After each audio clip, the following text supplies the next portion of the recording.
Thank you, Mr Deputy Speaker. The Morrison government has protected lives and livelihoods throughout the COVID crisis, and now, as a government, we're ensuring a strong economic recovery. Now, Mr Deputy Speaker, changing attitudes around women returning to work after having children, along with improved access to childcare, has increased women's participation in the workforce to record highs. As the Treasurer said, we want more Australians in jobs, and in jobs there is a dignity, there is a meaning, there is a purpose, and that should be open to both men and women equally. One of the ways we are doing this is by protecting and improving childcare. By lifting barriers, we help reduce the disincentives for women and men to participate in the workforce to the full extent they choose. Mr Deputy Speaker, when a family welcomes a baby, it's an incredibly exciting and sometimes turbulent time. To have the freedom of choice on how they care for their new family empowers parents. Freedom to balance their new responsibilities without sacrificing their career or their precious time with their children. Perhaps a parent would like to undertake study or further training while caring for their children. Perhaps they'd like to go back to work for an extra day or two a week as their children grow. This is an incredibly important time of a young family's career as they're aspiring to a better life. As my adult children are leaving university and entering the workforce, they are looking for opportunities, and these opportunities weren't available to people of my generation. When I was building my career and having babies, there was no maternity leave, and there was no childcare subsidy. I also, unfortunately, didn't have the benefit of grandmothers who were alive to help us.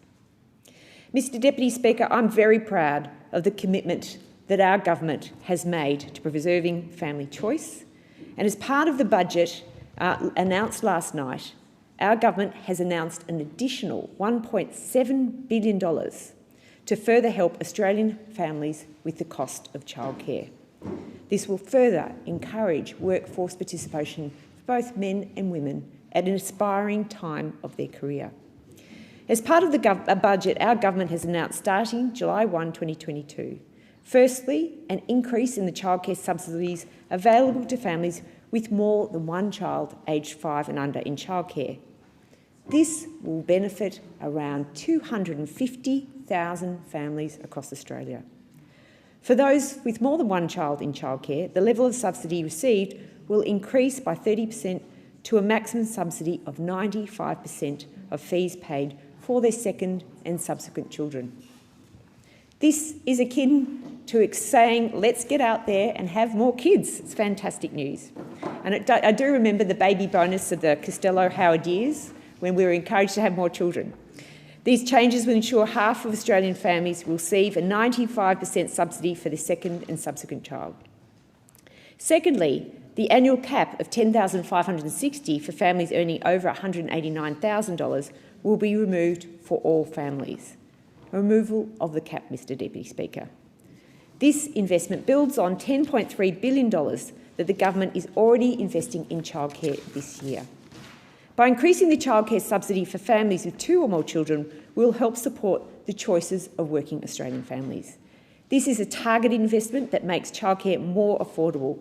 It increases workforce participation and will boost the Australian economy by up to $1.5 billion per year, an incredibly important productivity measure. But our measures that are in place will truly open the door for those choosing to work or to work more. The measures will help women who want to have a second child return to work so they can continue to progress their own careers and contribute to Australia's economy. Our new measures in place will have 3/4 of subsidies going to families earning under $150,000. Our support is targeted and goes to those who need it most. Mr Deputy Speaker, childcare is not just a vital sector to our economy, it is a vital sector to each and every working family. That's why we protected it, that's why we're strengthening it, and that's why I'm proud to be a member of a government that is investing so well in the childcare sector for the good of all families of Australia. Thank you, Mr Deputy.